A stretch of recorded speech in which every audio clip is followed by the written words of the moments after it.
This is the Kia EV6, and it's one of the biggest and boldest electric car, well, for at least the 2020s. Now, over the past 12 months, we've had some seriously important cars launch, like the Audi Q4 e-tron, and in the UK at least, the Tesla Model Y. But the striking looks of the Kia EV6 and a broad range of technology means there's some serious excitement behind this car. And today we're going to find out what all the hype is about. But before I go any further, if you like what we do, why not give us a thumbs up and subscribe for more awesome videos just like this one. Now, when you see the EV6 in the skin for the first time, you might be surprised of just how big it is, because when I first saw this, I thought it was along the lines of a hatchback with some SUV elements, but in reality, it's the other way around. It's about the size of an SUV, but also with some hatchback design elements to it. And that's a similar story with something like the Hyundai Ioniq 5, which doesn't come as a huge surprise because Kia and Hyundai are owned by the same group, and the Kia EV6 is pretty much the same as the Hyundai Ioniq 5 underneath. Now, the Ioniq 5 and the EV6 actually differ massively on the outside. The Hyundai is much more angular and futuristic, whereas the Kia is a little bit smoother and arguably a little bit easier on the eye. We have smoother lines around the bonnet and this swoopy line down the side of the car, which, dare I say, is just a little bit more conventional. Now, Kia has tried to sporty things up a little bit with a slightly more angular front end, and that's available on all but the entry-level cars. If you go for the very base spec Kia EV6, then you get something with bits of plastic cladding around the base of the car and also around the wheel arches. Every other car is going to be body coloured and therefore looks a little bit smarter. We've got 19-inch wheels as standard, although these ones are the top spec 20s. Also, another neat little design feature, you've got flush door handles that pop out when you approach the car. There's also a small little wing at the back to just kind of give the car a slightly sportier look. And at the back is where I think the Kia's most striking feature is. You've got an LED light system that runs along the width of the car and just gives the car such a presence when you're out on the road. There's also these little chrome bits that come down the side here, which look purely decorative, but they actually contain some of the lights as well. And at the back of the car, we have body color bumpers on this GTS. Again, if you go for the entry-level car, you're going to get black cladding for a more SUV look. But overall, I think the EV6 is a really handsome looking car. And if you find the Ioniq 5 to just be a little bit too divisive, then maybe the Kia is the one to go for, at least from an aesthetic point of view. All Kia EV6s come with an automatic boot release, and when you open it up, you get 480 litres of storage, which admittedly isn't as big as what you get on an Audi Q4 e-tron or a Skoda Enyaq. Now, it beats the Ford Mustang Mach-E, but nothing beats the Tesla Model Y. And if you want to watch my review of that, you can click the link in the top right-hand corner. And because we've got a hatchback style boot, it's actually really easy to load stuff in and out of the EV6. You've also got a relatively flat boot lip as well. The only thing I will say though is that because of that sloping roofline, you might struggle to fit some bulky items into the back, but you can actually open up a little bit more storage by removing the boot floor. It won't be much, but if you just need to get a little bit more stuff in the back of your EV6, well, there you go. Open up the bonnet and you'll find an area that looks like an engine, but if you open it up, you have a little bit of extra storage. Like most EVs, you can get the EV6 in two different motor configurations. The standard one is a single motor, which is slung over the rear axle, meaning it's rear-wheel drive, and that produces 228 horsepower. Now, it's capable of a 0 to 60 time of 7.3 seconds, which really doesn't sound that quick, but bear in mind that a lot of electric cars deliver most of their shove really low down, so something like 0 to 30 miles an hour should still feel pretty brisk. Above that is the all-wheel drive version, meaning you've got a motor at the front and at the rear of the car, and combined they produce 325 horsepower, and that's good for a 0 to 62 time of 5.2 seconds, which is much more like it. But you can also get in 2022 a version that will produce 585 horsepower. Now, there's no performance figures out for that just yet, but the idea of a near 600 horsepower Kia is hilarious, and I can't wait to drive it. Now let's talk about batteries. The EV6 comes with a 77.4 kilowatt hour battery, which is actually a little bit bigger than the top spec battery available on the Ioniq 5.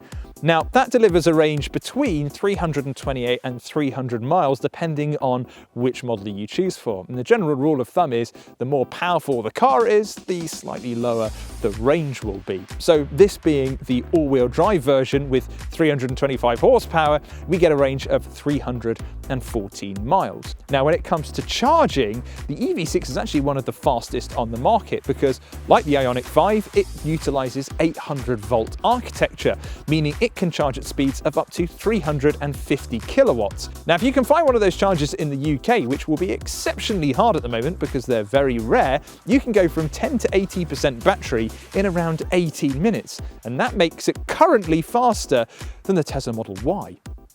As for pricing, the EV6 starts off at just over £40,000, which on paper at least makes it just a little bit more expensive than the Hyundai Ioniq 5.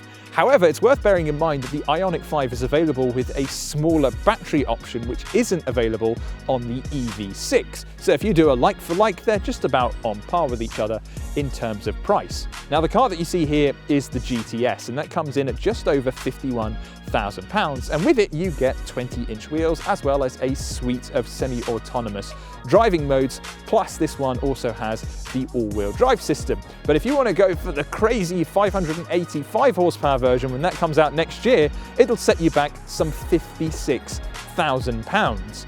Now, of course, we've got plenty of new and nearly new deals on Kia EV6s and Hyundai Ioniq 5s over at yesauto.co.uk, plus plenty of other EVs if the EV6 doesn't quite give you that special spark. Unlike the Ioniq 5, which has a very minimalist cabin with the driving controls located behind the steering wheel, the EV6 is a little bit more conventional because we've got a proper center console here. And on it, we've got the dial for the drive select, we've also got the on-off button, a wireless charger, and also the controls for the heated seats and heated steering wheel. That being said, it isn't physically connected up to the dashboard, and you've got a lot of space under here, particularly for storage. So it doesn't feel quite as claustrophobic as something like a piston car, but it's still nice and relatable. Now, the seats in here have suede in the center and vegan leather on the outside, which admittedly doesn't feel all that posh. But if you go for one of the entry-level cars, then as standard, it'll come with vegan leather. The dashboard comes with this very funky graphic on top, and the vents have been integrated relatively well, although they're not quite as seamless as you see on other cars. And below that, we have the controls for the climate settings. Now, it's all done on a touchscreen, which isn't the best thing in the world, but because you have a dedicated panel and you don't have to go through the infotainment system, it's really quite handy. You can also switch between the panel working for either the climate settings, or you can get some shortcuts for the infotainment screen. And speaking of the infotainment screen, it's all part of this massive twin screen panel that takes up most of the cabin. And when you switch the car off, it just looks like one clean display. On the main panel, you have Kia's latest infotainment software, which really is some of the best in the business. Not only is it really slick and responsive, but it actually looks really good and gives the car that more futuristic and modern vibe. The digital instrument panel is also bespoke to the EV6 because it's the only Kia in the range that's built from the ground up to be an EV. Plus, you also get an augmented reality head-up display which layers graphics over the road. So let's say if I were to stray over onto the white line, you get these orange arrows telling you to pull back into your lane. And overall, it's just a really nice place to be inside the EV6 because you do have that mix of it feeling like a relatively conventional car, but it's just loaded with tech. And when you back that up with the silence of an EV, it just feels like a very comfortable and relaxing place to spend a lot of time. Like so many electric cars that have their batteries underneath the cabin floor, The seat position in the EV6 is just a little bit awkward, and that's because it feels like you're almost sat completely on the seat floor. So while the back end of my body is absolutely fine and quite comfortable, you can kind of see there's quite a big distance between my legs and the base of the seat. Now again, this isn't exclusive to the EV6. I see it in electric cars all the time. The only one I think that's really nailed it so far is the VW ID.3, which has a kind of bucket-like seat in the rear, and you can watch my review of that by clicking the link in the top right-hand corner. As for everything else in the back though, you've got a fair bit of headroom, although it might get a little bit tight if you're 6 foot and over, partly down to that sloping roofline. But as for legroom, there's absolutely loads. The EV6 is quite a big car. I've got the driver's seat in my position, and even though I'm just under 6 foot, I could be quite a bit taller and I'd still have plenty of knee room. We've got an armrest in the centre here with a little tray for your cups, and also, while it doesn't look like you've got any connectivity in the centre console back here, you've actually got 2 USB-C chargers located in the seats of the people in front of you, and there's also an AC charger down here as well, so you could be driving along and, I don't know, charging up your laptop.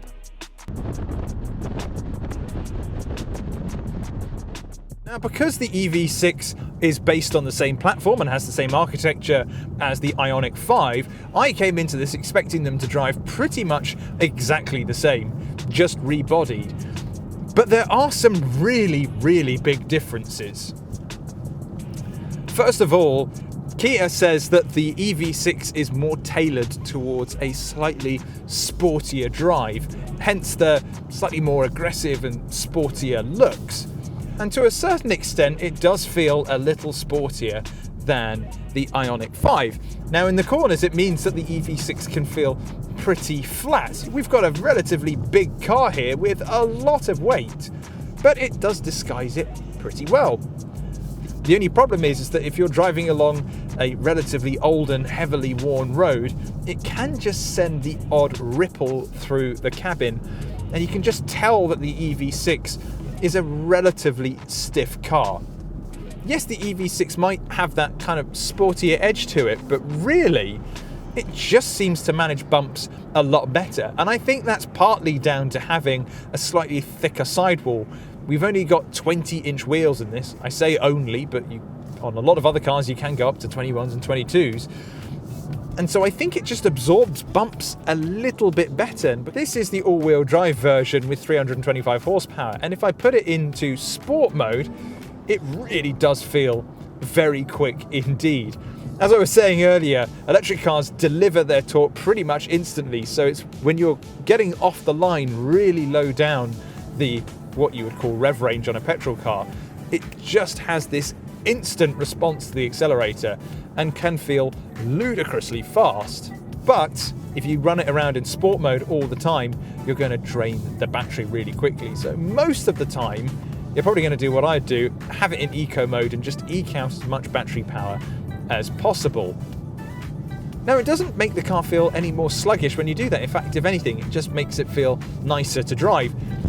I would almost prefer it if the sport mode was a button that I could just have for making quick overtakes, and then it would revert back to driving the way it does in eco and comfort mode, because it just feels more, well, normal.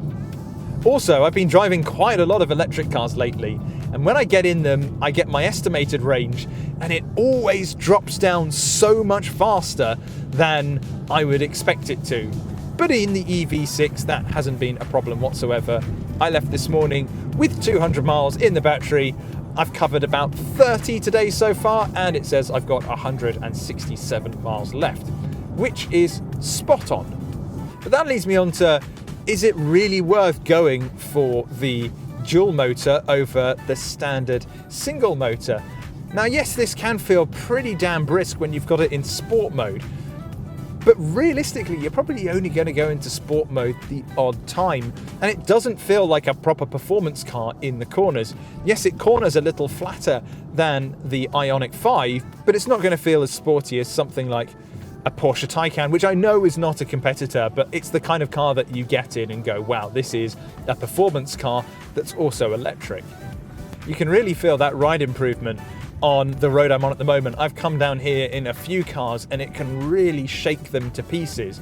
And while there's definitely a little jiggle that you get in the EV6, because again, it's got that slightly sportier setup, this rides so much smoother and with so much more confidence compared to the Ioniq 5.